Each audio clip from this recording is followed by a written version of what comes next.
한국증권TV 개국 4주년 기념 100만 원 상당의 프리미엄 특강을 무료로 오픈합니다. 소중하게 마련된 이번 프리미엄 특강은 주식 투자자들에게 있어서 가장 중요한 주도주 발굴 비법을 전수하는 자리로 준비했는데요. 프리미엄 특강 일정은 매주 금요일 오후 6시부터 9시까지 진행되고 각 기수당 20명만 수강 가능한 만큼 빠르게 마감될 수 있으니 지금 바로 신청하십시오. 이번 프리미엄 특강은 한국경제TV 1호 전문가 홀짝 박사를 비롯해 매일경제TV, 머니투데이 방송, SBS 비지 등 경제TV 1등 전문가들이 함께합니다. 한국증권TV 개국 4주년 기념으로 마련한 프리미엄 무료 특강과 함께 시청자들의 2024년 성공 투자를 응원합니다.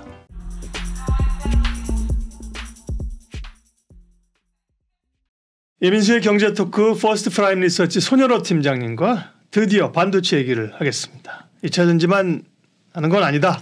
그럼요. 네. 제가 2차전지뿐만 아니라 반도체도 열심히 공부하고 있습니다. 네, 2차전지도 관심이 많지만 지금의 시장의 주도주는 역시나 반도체잖아요. 네. 반도체는 뭘 봐야 됩니까? 그 안에서도 우리가 AI로 갔던 거고 그죠? 최근에는 뭐 일단 DRAM 쪽도 좀 돌아서고 있는데 반도체 그다음에 뭐 온디바이스 CXL에서 굉장히 많잖아요. HBM에서 그죠? 반도체 어떻게 접근해야 될까요? 네, 확실하게 2차전지만큼이나 반도체도 아시는 분들 계시겠지만 용어 정립은 꼭 하고 가야 된다라고 좀 말씀을 드리도록 하겠습니다. 우리 한국증권TV 유튜브 보시는 분들께서 이미 막 빠삭하게 아시는 분들 계시겠지만 네. 용어 정도는 좀 알고 가야 된다고 판단을 해요. 그래서 우리가 정통적으로 알고 있는 거 이제 메모리 반도체라고 합니다. 정보를 저장할 용도로 사용되는 반도체를 말하죠. 그래서 이런 단어 들어보실까요? 뭐 램이나 뭐 DDR5, GDDR 뭐 이런 거 들어보셨을 거고 우리가 그 메모리 반도체를 모두 다 제외한 것들을 비메모리 반도체라고 하는데 저장이 아니라 연산, 논리, 작업 등과 같은 정보 처리 목적으로 이용되는 반도체를 말합니다. 좀 이제 이해하기 쉬운 게 뭐 CPU나 그 다음에 뭐 어플리케이션 프로세서, 그 다음에 뭐 차량용 반도체, 그 다음 저전력 반도체 이런 게 나와 있고 용어들이 계속 파생이 되고 있어요. 그래서 HBM 같은 경우도 이제 메모리다라고 보면 되고 이제 고대역폭 메모리죠. 그렇죠. 그 다음에 뭐 CXL 이제 CPU랑 메모리를 연결해주는 기술이라고 보고 있고 그다음에 뭐 PIM 이런 단어들이 있는데 확실하게 메모리 반도체랑 비메모리 반도체는 영역이 갈려 있는데 CXL과 뭐 온디바이스 AI, HBM, PIM은 이제 이 메모리 반도체 영역이랑 이 비메모리 반도체 영역에서 이렇게 파생되어 나왔다 그렇게 보시면 좋을 것 같습니다. 그 다음에 우리가 투자를 진행할 때는 뭐 HBM 관련주, 뭐 CXL 관련주, 뭐 온디바이스 AI 관련주 네. 이런 식으로 구분이 돼 있지만 정확한 구분은 뭐 팹리스, 파운드리, 디자인 솔루션 이렇게 구분하시는 게 편합니다.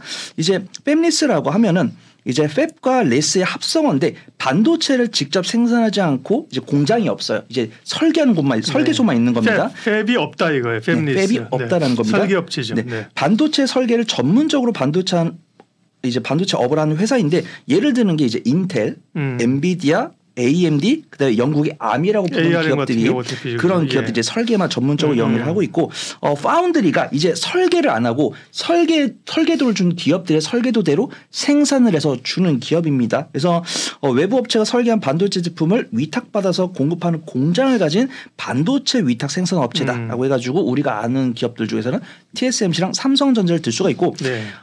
그나마 최근에 나온 거죠. 최근에 나온 개념이라고 하기에는 나온 지가 한 1년이 넘었기 때문에 디자인 솔루션이라는 개념이 있습니다. 혹은 디자인 하우스. 그거는 뭐 그 팹리스하고는 어떻게 다른 거예요? 그렇죠. 팹리스와 파운드를 연결해 줘서 상호 기업을 이제 서로 보완해 주는 기업인데 저도 이제 그 업에서 전반으로 이제 뛰어보지는 않았지만 이 설계 업체랑 파운드리 기업이랑 이제 오차가 있다고 합니다. 근데 그 오차를 직접적으로 이제 서로끼리 간에 뭐 다이렉트로 잡아주면 좋을 텐데 이제 중간에 좀 브로커 같은 걸 두는 것 같아요. 그래서 상대방에 서로 맞춰줄 수 있는 설계 이제 도구를 맞춰주는 그래서 팹리스와 파운드리를 연결해 주어서 상호 기업을 서로 보완해주는 기업을 이제 디자인 솔루션, 디자인 하우스 기업이다 그렇게 보고 있고요. 우리가 흔히 알만한 종목들은 가온칩스랑 에이징랜드를 들 수 있다. 그래서 우리가 투자를 하되 요 정도까지만 알고 투자를 하는 게 좋을 것 같다. 그래서 말씀을 드리려고 좀 준비를 했습니다. 네, 파운드리는 원래 주물 공장이라는 얘기, 공장 찍어내는 거죠, 그죠? 네.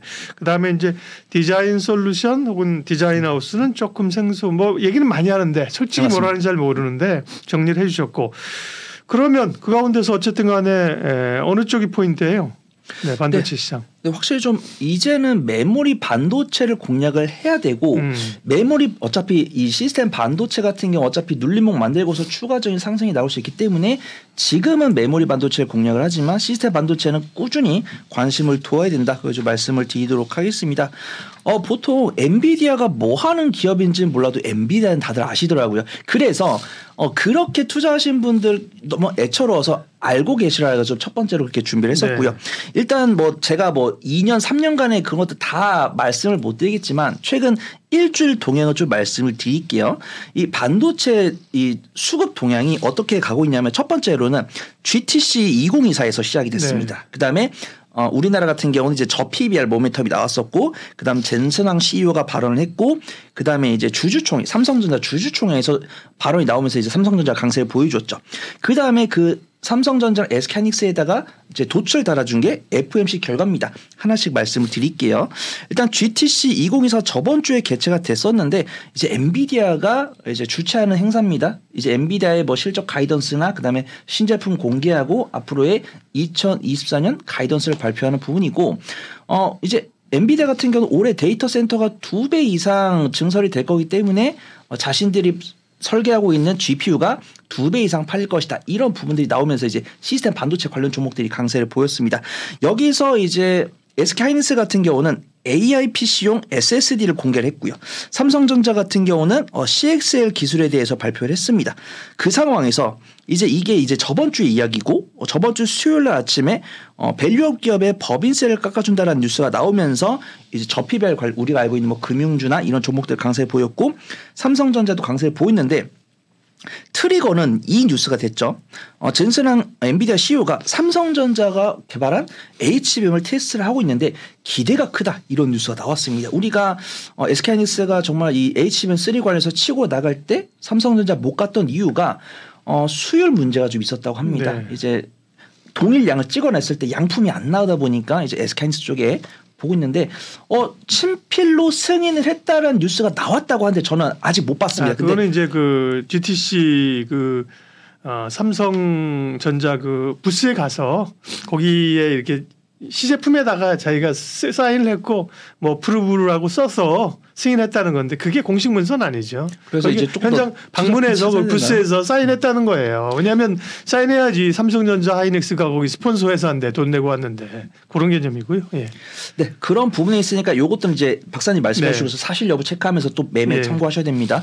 그 다음에 주주총회가 이제 수요일 아침 9시에 열렸었는데 여기서 이제 뭐 AI나 뭐 고객 경험, ESG 같은 미래 중장기적인 방향성도 나왔는데 경계현 사장께서 삼성전자 사장께서 2-3년 안에 반도체 1위를 되찾겠다라고 이야기를 하면서 삼성전자 같은 경우 SK하이닉스한테 그렇게 크게 밀리지 않겠구나 이런 발언이 나왔었고 추가적인 상승 모멘텀 또 마이크론이 줬다라고 생각을 합니다. 이게 많은 분들께서 엇갈려요. 마이크론을 정말 메모리 반도체 기준점으로 봐야 되냐. 근데 솔직히 이제 메모리 반도체 시장의 70% 이상을 우리나라 기업들이 갖고 있는데 마이크론이 이제 3등이고 점유율도 사실 10% 전후이기 때문에 마이크론 정말 대장으로 봐야 되냐라고 하는데 저는 그래요. 이제 마이크론 완전 대장으로 보는 게 아니고 그래도 마이크론이 우리 삼성전자 SK하이닉스의 수급에 도움을 주니까 대장 취급은 해줘야 된다 그렇게 보고 있습니다. 근데 마이크론이 이제 매출이 거의 50% 증가했고 흑자 전환했기 때문에 근데 더더욱 중요한 거는 이 HBM3 관련 매출이 아니고 기존 정통 메모리 반도체로 흑자 전환을 했기 때문에 삼성전자 SK하이닉스가 올해 2024년 1분기에 좀 흑자로 전환되지 않을까 그렇게 보고 있습니다. 근데 여기다가 낸드 플래시 범용 제품 거래 가격이 1월보다 3.8% 정말 2차 전지랑 비교하면은 큰 폭으로 오른 것은 아니지만 이런 것들도 반도체 메모리 반도체 기업들의 훈풍이 되고 있다라고 판단되고 있고요. 삼성전자 SK하이닉스 리포트 읽어보신 분들은 아시겠지만 삼성전자는 원래 흑자였습니다. 근데 그런 부분들이 이제 반도체 부분이 아니고 이 가전제품에 의한 흑자였기 때문에 이제 좀 삼성전자를 그렇게 탐탁지 않게 보신 분들 계셨는데 이 마이크론이 흑자 전환을 해주면서 삼성전자 흑자 전환 가능성이 있다라고 보고 있고 SK하이닉스는 오히려 그 업종 성격이 마이크론과 유사하기 때문에 마이크론만큼 SK하이닉스도 실적을 보여줄 것 같다 이런 뷰가 있습니다. 그래서 물론 당연히 이 시스템 반도체나 메모리 반도체 가장 최전방은 엔비디아가 끌어줄 거고 마이크론이 끌어줄 거기 때문에 저는 1분기 실적이 나올 수 있다라고 판단하고 있고 제가 조금 더 강하게 말씀드릴 수 있는 이유는 삼성전자 수급 동향 보시면 외국인과 기관이 꾸준하게 매수세 보여주면서 개인 투자분들의 단기적인 차익실을 받아주고 있기 때문에 메모리 반도체 쪽은 좀 유심히 봐야 되는 것이 아닌가 좀 판단을 해보도록 하겠습니다. 네.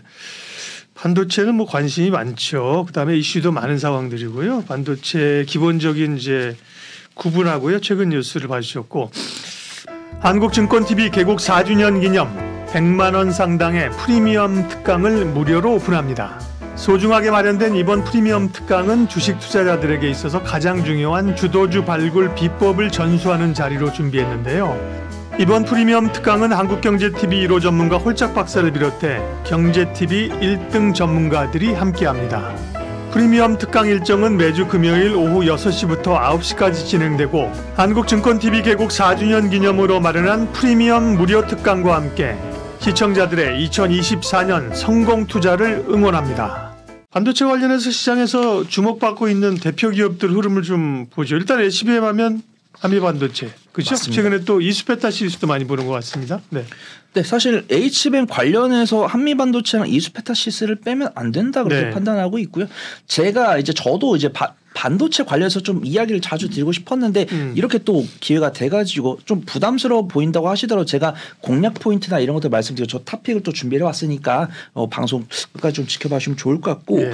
한미반도체는 정말 이 HBM 관련했을 때 뺄래야 뺄 수가 없는 종목 같다라고 판단됩니다. 비록 3분기 실적 발표니까 약 11월 중순이었거든요. 그때 이제 파두 어닝 쇼크 나오면서 네. 한미반도체가 실망을 줬었는데 4분기에 바로 이제 2분기 실적을 회복하는 모습을 보여줬고 한미반도체는 5글자 검색을 해보면 수주 뉴스가 매주 나오고 있습니다. 그래서 한 가지만 말씀드리면 SK하이닉스 수주가 2천억이 돌파했다라고 나오고 있고 HBM3용 해서는 이제 뭐 비전 플레이스먼트나 이런 반도체 제조 장비 관련해서는 글로벌 1위를 기록을 하고 있는데 HBM3를 생산하기 위한 TC 본드 관련했을 때는 정말 1등이다 이렇게 평가를 받고 있습니다. 그래서 SK하이닉스나 삼성전자 뉴스 보신 분들 아시겠지만 거의 2027년까지 3년치 물량도 거의 다 이제 주문이 다 돼 있다라고 판단하고 있으니까 한미 반도체 우상향이 좀 지속되지 않을까 그렇게 판단되고 있고요. 수급 동향 보시면 오늘 외국인과 기관의 쌍끌이 순매수가 들어왔잖아요. 그다음에 윗꼬리가 달려있지만 반도체 오늘 3월 20일 오늘 장세 보면 오전장에는 확실히 2차 전지가 강했습니다. 근데 오후장 들어오면서 반도체 관련 종목들도 저가 매수에 들어오고 있는 모습 확인돼요. 그래서 한미 반도체 같은 경우는 조금 부담된다라고 하신 분들 소액 정도 보시면 좋을 것 같고 나는 매매를 잘해라고 하신다고 하면은 한미반도체 좀 적극적으로 말씀드리고 만약에 내가 지지권을 살짝 이탈을 하더라도 HBM3나 엔비디아에 대한 뭐 성장성을 의심하지 않으신 분들이라고 한다면 한미반도체를 반드시 좀 유심히 보셔야 된다라고 보고 있고요. 이수페타시스 같은 경우 좀 매매의 관점으로 좀 지켜보시는 게 좋을 것 같습니다. 그러니까 한미반도체 정말 믿고 투자할 수 있는 종목인데 이수페타시스 같은 경우는 변동성이 좀 더 크게 나타나죠. 변동성이 좀 있으니까 네. 매매 관점 지켜보시는 게 좋을 것 같다고 판단되고 있고요. 이수페타시스 같은 경우는 AI 가속기에 필요한 MLB 고다층 기판입니다. PCB 기판, 네. 고다층 기판을 만들고 있고 주요 매출처가 엔비디아입니다. 그래서 근데 엔비디아뿐만 아니라 해외 매출도 또 나올 것이라는 리포트가 있어요. 그래서 AI 가속기 수주로 올해 G사향 예상 매출액이 2,803억 원으로 2022년에 엄청난 실적을 발표했습니다. 근데 2022년 너무 잘했다 보니까 2023년에 상대적으로 좀 못해 보여요. 하지만 리포트 내용을 토대로 한다면 2022년에 보여줬던 실적을 좀 재현할 가능성이 있다라고 하고 있고 제 개인적인 추측은 G4면 구글이 아닐까. 만약에 알파벳이라고 하면 A라고 했을 텐데 G라고 했기 때문에 제가 봤을 때는 구글이지 않을까 그렇게 좀 개인적으로 보고 있고요. 수급 동향 보면은 1개월 수급 동향이 굉장히 좋습니다. 외국인과 기관의 순매수가 들어오고 있고 외인 순매수가 특히 큰 모습. 하지만 수급 동향은 참고 자료이지 변동성은 다를 수 있습니다. 네. 그래서 한미 반도체에 비했을 때 일간 변동성이 크기 때문에 확실하게 이 박스권 하단부나 이동평균선 아래에서 분할 매수를 해보시는 게 좋을 것 같다. 그렇게 판단되고 있고요. 네. 가온칩스를 보도록 하겠습니다. 가온칩스 같은 경우 디자인 하우스, 디자인 솔루션 기업이고 삼성전자 최대 디자인 하우스 기업입니다. 일단 디자인 하우스 기업들의 장점은 실적이 폭발적으로 나올 수 있다는 부분이, 단점은 균일하지 않다는 거예요. 그래서 가온칩스가 삼성전자 기업 관련 기업이기 때문에 실적이 잘 나오겠거니 하실 수 있지만 분기 실적을 보면 조금 들락날락합니다. 그 부분 참고해 주셔야 되고요. KB증권에서는 가온칩스가 밀려드는 수주의 폭발적인 성장이 기대가 된다라고 하고 있고 전 의심하지 않습니다. 연간 실적 기준으로 했을 때는 실적이 계속 우상향을 할 거예요. 근데 분기 실적 발표할 때마다 뭐 실적이 컨센서스 상회하지 못할 때는 하방 압력을 받는 경우가 있잖아요. 그래서 가온칩스 같은 경우도 바닥 대비해서 많이 올랐기 때문에 그 부분만 좀 염두를 해주시면 좋을 것 같습니다. 수급 동향 보면 오늘 그렇죠. 일단은 저는 가온칩스 굉장히 긍정적으로 보이는데 최근 수급 동향이 외국인과 기관의 매도세가 나오고 있기 때문에 요 이동평균선 사이 혹은 박스권 하단부에서 지지하는 걸 보고 접근하는 게 좋을 것 같다. 좀 말씀을 드리도록 하겠습니다. 예. 마지막으로 좀 볼 종목은 에이징랜드라는 종목이고요. 가장 최근에 좀 수모를 겪고 있는 기업이 아닌가 그렇게 판단됩니다. 신규 상장한 기업이고 재무 가치는 그래도 개선이 되고 있어요. 근데 TSMC랑 원래는 TSMC 관련 종목으로 아시는 분들 많이 계실 텐데 ARM 관련 모멘텀도 최근에 추가됐습니다. 그래서 TSMC의 글로벌 8개 협력사가 있는데 국내 기업 중에서는 유일하다. 그렇게 판단되고 있고요. 최근에 해외 IR을 했다고 합니다.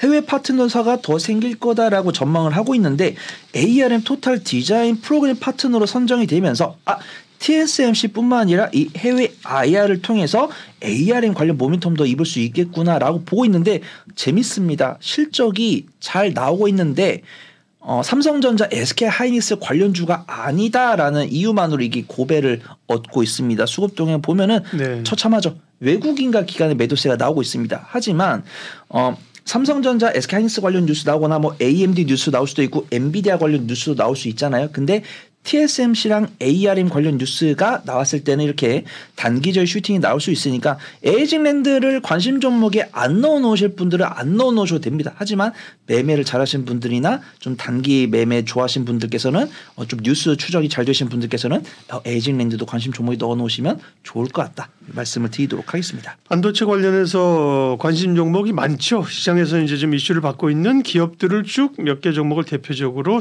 여기까지 하면 됩니까? 관심 기업들은 이슈 기업들은? 네, 그렇습니다. 네, 그러면 그 가운데서 지금 접근해 볼 만한 탑픽주를 알려주셔야 되잖아요. 뭐 그 가운데가 아니라 반도체 중에서. 네. 확실하게 제가 앞에서 설명드린 종목들은 시세가 많이 나왔기 때문에 아무리 외국인과 기관의 수급이 있다고 하더라도 변동성이 발생할 수 있고 변동성이 발생하면 우리 구독자분들께서는 좀 땀이 나실 수 있기 때문에 제가 최대한 좀 안정적인 종목을 좀 보도록 하겠습니다. 땀은 팀장님 많이 나는데. 그의 열정입니다. 네. 그래서 저는 이제 삼성전자랑 관련이 있는 장비 부품 종목들을 좀 보시면 좋을 것 같다고 판단되고 있고요. 제가 소개해드릴 종목은 에로티베큐움이라는 종목입니다. 기업 개요를 말씀드리면 반도체용 건식 진공 펌프의 제조 판매업을 영위하고 있는데 건식 진공 펌프는 어떤 반도체 공정뿐만 아니라 뭐 전공정, 뭐 중간 과정, 후공정까지 다 들어가는 부분이고요. 특히 사양이 높은 공정일수록 꼭 필요한 장비입니다. 그 다음에 반도체뿐만 아니라 뭐 태양광, 디스플레이 등 다양한 과정에서 쓰이기 때문에 반도체뿐만 아니라 다양한 매출에서 실적을 나올 수 있다라고 판단되고 있고 저는 실적을 좀 꼭 말씀을 드리고 싶어요. 우리가 반도체나 2차전지 관련 종목들 재무제표를 보면은 업황을 결코 이겨내지 못합니다. 어떤 캐즘 현상이 나오거나 어떤 재고가 축적되면서 실적이 따라오지 못할 때는 적자가 나오기도 하고 전년 동기 대비해서 실적이 좀 부족하게 나오기도 하는데 에로티베큐움 같은 경우는 SNS텍과 더불어서 연간 실적과 분기 실적이 꾸준하게 우상향하는 모습을 보여주고 있습니다. 그래서 2020년도부터 2023년까지 매년